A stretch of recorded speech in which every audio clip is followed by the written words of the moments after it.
In the technology world, hyperbole, also known as hype, is inescapable.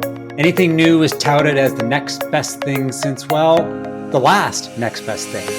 There's overwhelming enthusiasm and expectations are sky high. And over the last few years, artificial intelligence has received this treatment.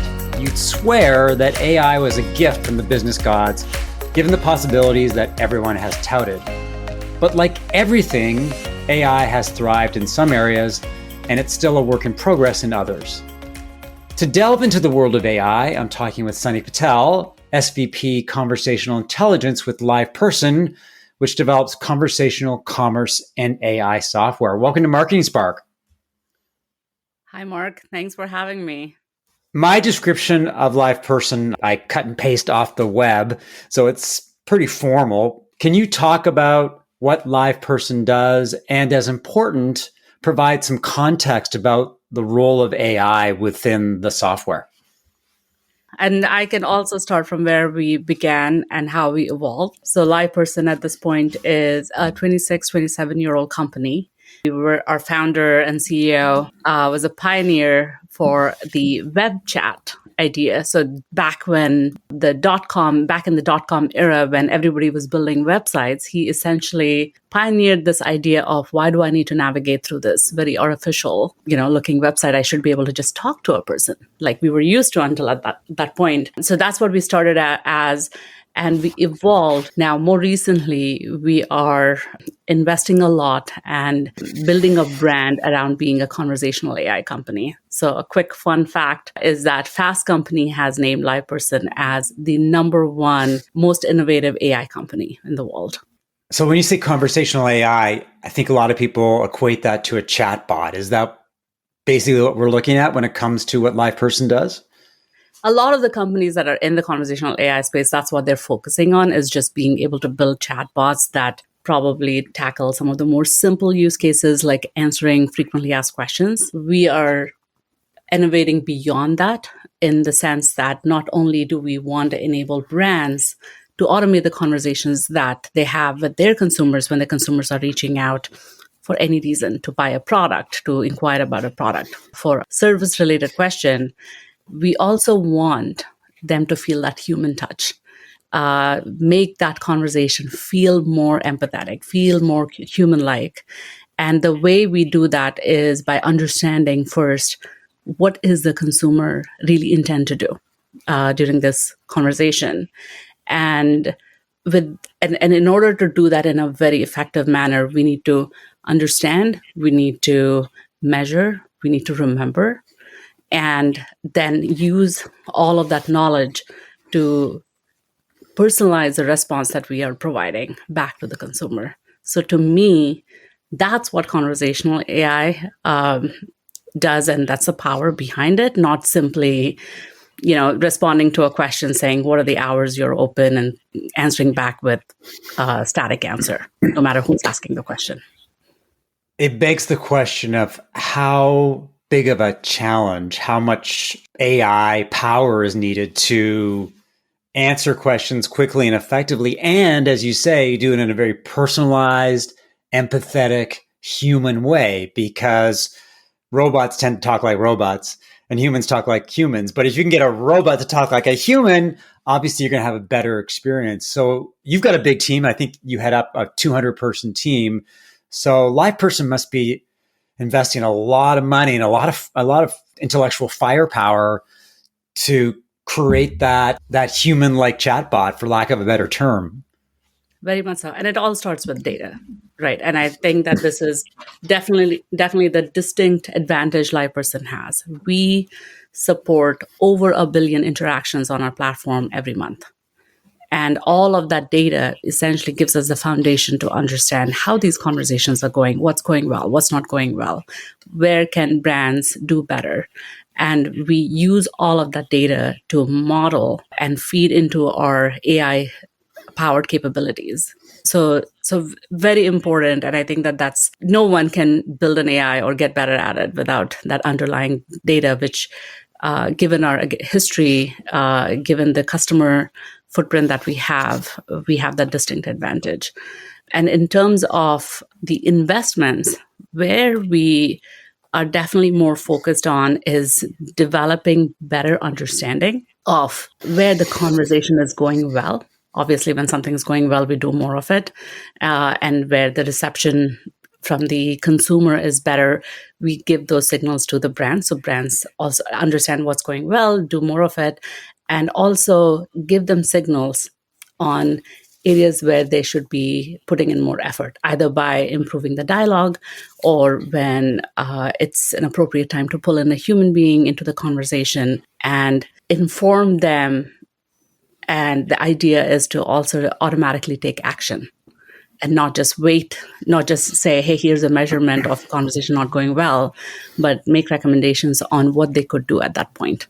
In the marketing world, there's a lot of emphasis on personalization these days. I guess one of the problems is that marketing automation has allowed marketers to do things at scale, but it's come at the cost of everything seems very generic these days, other than if insert first name here when you're doing email marketing, for example. The experience seems very impersonal. And a lot of consumers are now sort of becoming very aware of that they're just being part of the machine. Can you talk about the value that LivePerson brings to brands and marketers, allowing them to do personalization at scale in a way that is empathetic and appears to be the right message for you at the right time?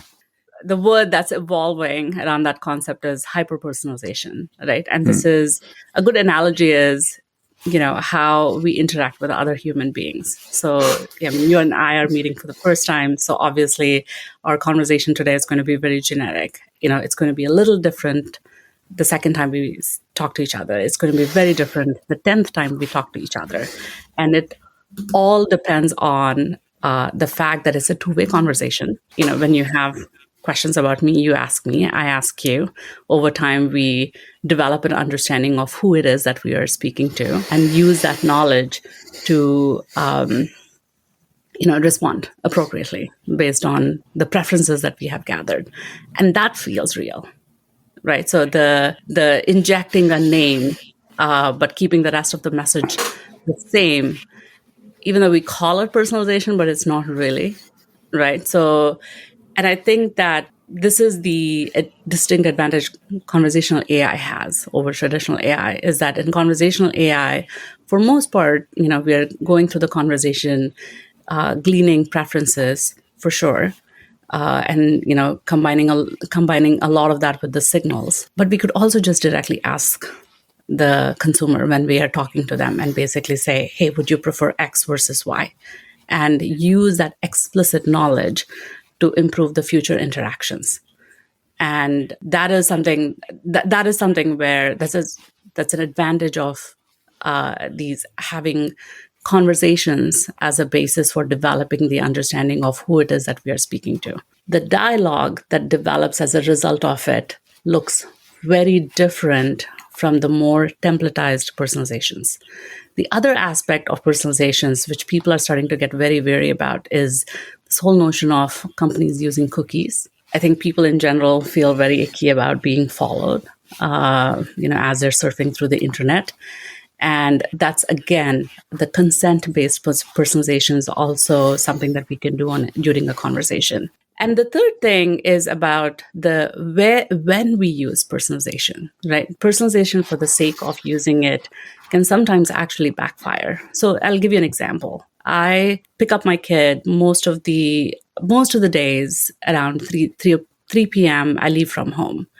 And over time, my Maps application learned that that's where I'm going to, and makes a suggestion saying, hey, I got into the car, it knows I'm in driving mode, and it automatically plugs in where it is that I'm driving to. Very delightful, because it's actually helping me bypass a few clicks that I would be doing at that time. When AI is used to personalize an experience, and it works, it's fantastic. The fact that my phone, that application tracked that's the pattern I was following, doesn't really bother me because I'm getting a benefit out of it. I think where the wariness for the personalization, for being followed comes in, is when the AI quite doesn't work. And I think that within conversational AI, we have the opportunity to inject personalization at the most appropriate time. And also, again, we can get a signal directly from the person that we are engaging with, whether they liked it or not, because we are actually hearing back from them. And we understand whether the conversation from that point onwards had a more positive bent or a more negative sentiment attached to it. I want to take a step back when you talk about the idea of hyper personalization. In simple terms, is that the killer app for conversational AI? The idea that, or is it part of the killer app recipe? The fact that the conversation that I'm having with a chatbot or an AI powered software is all about me and my experience and the things that I want to do. Is that the killer app when we're talking about conversational AI? That would be the vision of it, is that, let's say you and I reach out to the exact same brand and we start to look for products, something to buy. The experience that is presented to you should be different than, assuming we're different people with our different preferences, should be different. And also in terms of even little things, like when is a recommendation presented to you? At what point during the conversation? The fact that the AI or the chatbot is able to detect and do it accordingly to maximize, one, your satisfaction, because you're the consumer here ultimately, where you feel like, wow, that was the right time. It did ask me a question that made me feel valued, gave me value out of that conversation. And also the impact of that for the brand is that you're more likely to shop with them again because you feel like they know me and they're personalizing it to me as opposed to having a script. And one of the statistics that we have discovered is that 79% of the consumers prefer interacting with brands where they feel a personal connection. So the value of why are we investing so much in enabling brands to present their personalization is that it overall increases the lifetime value from all of their consumers and increases the likelihood that those consumers will actually go back to the brand, engage with them again. From a high level perspective, when we look at the impact of AI on marketers and marketing, where are we at in terms of the journey? Like, how much value are marketers getting from leveraging AI in terms of the software that they use? AI for the sake of AI, I don't know. If it doesn't make your job easier or allow you to do things faster or better, then there's not much value in it. So how much of an impact is AI making on marketing right now? And where do you think the areas that it's making the most impact are? Yeah, and I'll focus a bit more on the conversational AI aspect of it because I think it's incredibly powerful.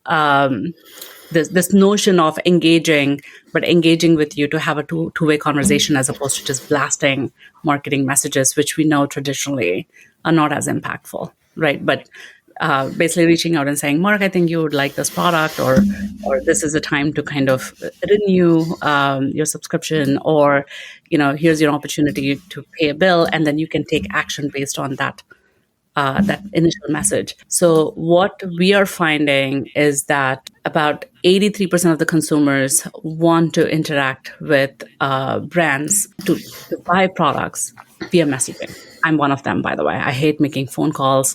I'm not as much of a in-person shopper. I would rather do it online. I would rather do it over messaging when I have a question as opposed to picking up the phone. I hate phone calls. Also, out of those 83% that are willing to engage, 77% overall of consumers are willing to make a purchase when the brand supports messaging. So there is a lot of power in having these interactions over messaging, which is at the convenience of the consumers. And I think that the AI aspect of it for marketing is, again, like I said, rather than have this generic blast, like a marketer wakes up in the morning and says, today I'm going to blast this deal for toaster, which how many of us are looking for a toaster on any given day, as opposed to, again, using personalization, using machine learned models to vary the recommendation pace for each individual based on their past purchases. That is very impactful. And then do that over a conversation, do that over a messaging. The of that is very, very incredibly effective. Obviously, there's been a lot of hype surrounding AI and its impact on how companies do business and interact with customers. So the big question, and it's a loaded question, is has AI lived up to the hype, or have expectations been too high, or are we still early in the AI game, keeping in mind that this is not new. AI has been working on for decades. Provide some context in terms of the fact that a lot of people think that AI is a disruptive game changer that's going to basically upset the apple cart, aligned with the fact that maybe AI it's seeping its way into the business world, but it's still early days. I think we're very early. We're still experimenting. There's obviously, like I mentioned, there's a few applications of AI that have proven to be incredibly effective. But I also feel that we have had a few false starts, right? And by the way, before joining Liveperson, I was at Amazon working on Alexa, the voice recognition piece of Alexa. That was something I helped launch.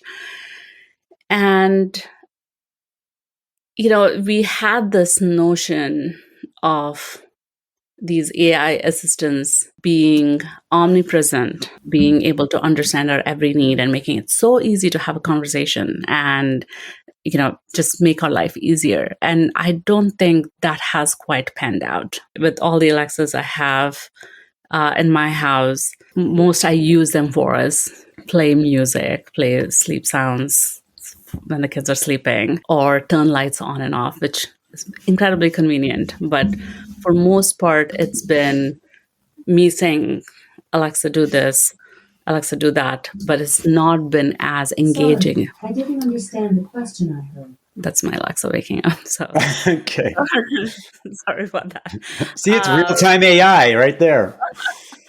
So I think that this vision we all had of the world we would live in, like this Black Mirror world where we are gesturing and interacting with all the devices that are around us all the time, that has not quite panned out. And I feel that this is where obviously we need something to interact with. So having those devices is great, but make that a conversation as opposed to command-based interactions. I think that seems to be the gap.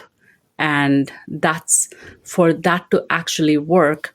It can't be a small subset of devices. It has to be more if we need to be inclusive of more devices that are around us. And also it cannot be purely command-based, but it's more integrated as if we're interacting with the human beings around us. And this is something that Liveperson is definitely thinking very deeply around. We launched quite a few innovations under the branding of Curiously Human.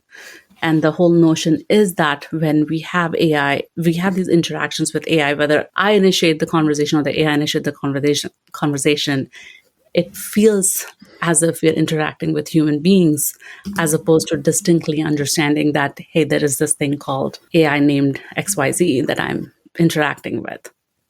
If we flip the conversation back to the chatbot landscape, from the outside looking in, it appears crowded and noisy. There are dozens, if not hundreds, of companies playing in the chatbot world, chatbot sandbox.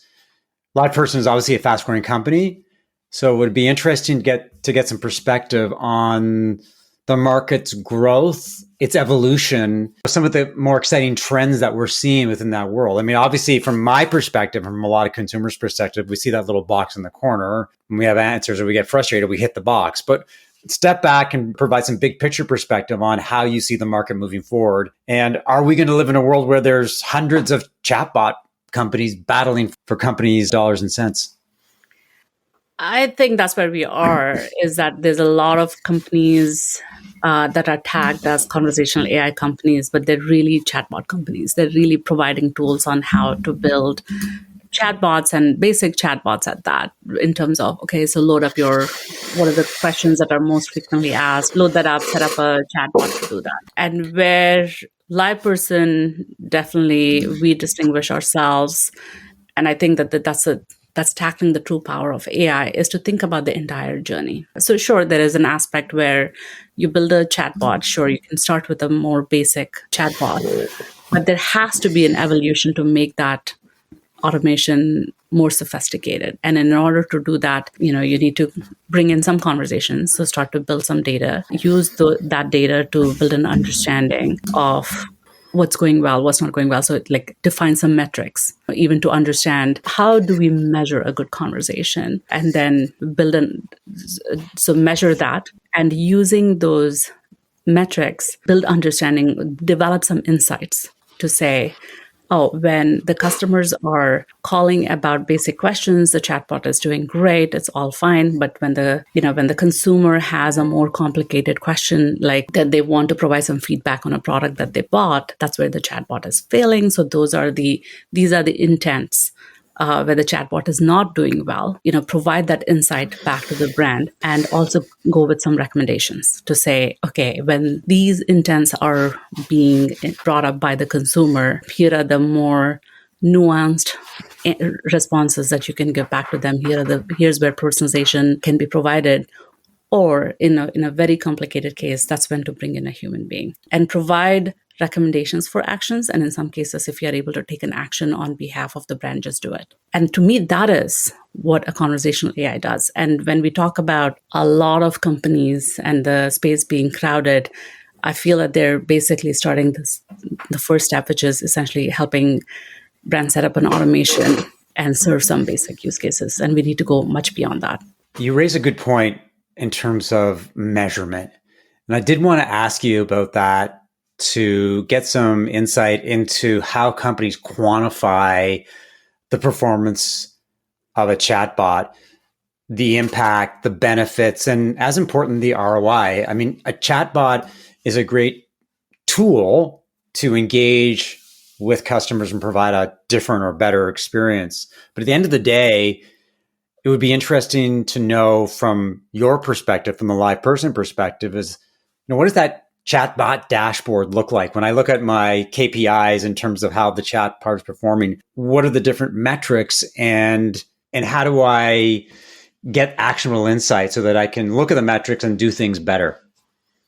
Yeah, and that's the conversational intelligence space. That's what we're looking at. So here's what we do at Liverperson. So we take a number of different signals, look at a number of different metrics, and we use that data to really build an understanding of 4 distinct measurable areas. On the consumer side, we want to measure the effort. How much effort did the consumer put in order to get their intention fulfilled, whatever that it was that they reached out to the brand for?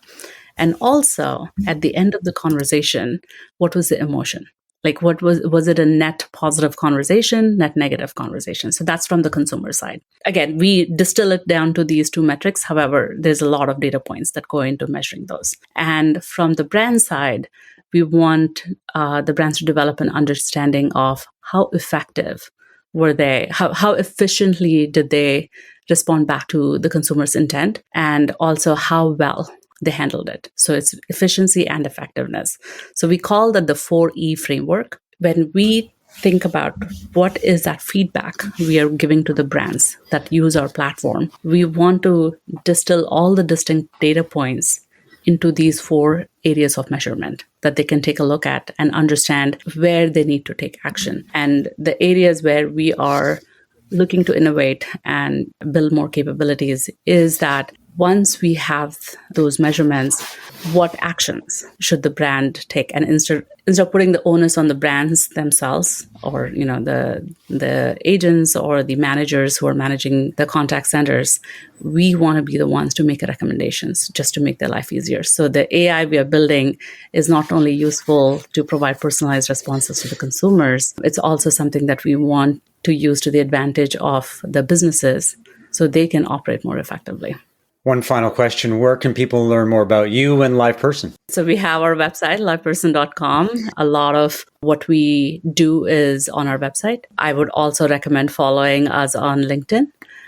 We're constantly updating our audience on the new and improved enhancements that we make. And I'm on LinkedIn as well. Thanks for your insight into the exciting world of AI and chatbots. It feels like it's early days. It feels like we're gathering momentum, and the chatbot world will look a lot different a year or 2 years from now. And I want to thank everybody for listening to another episode of Marketing Spark. If you enjoyed the conversation, leave a positive review, subscribe via Apple Podcasts, Spotify, or your favorite podcast app, and share via social media. And to learn more about how I help B2B SaaS companies as a fractional CMO, strategic advisor, and positioning and messaging development, email me at markevans.ca or connect with me on LinkedIn. I'll talk to you soon.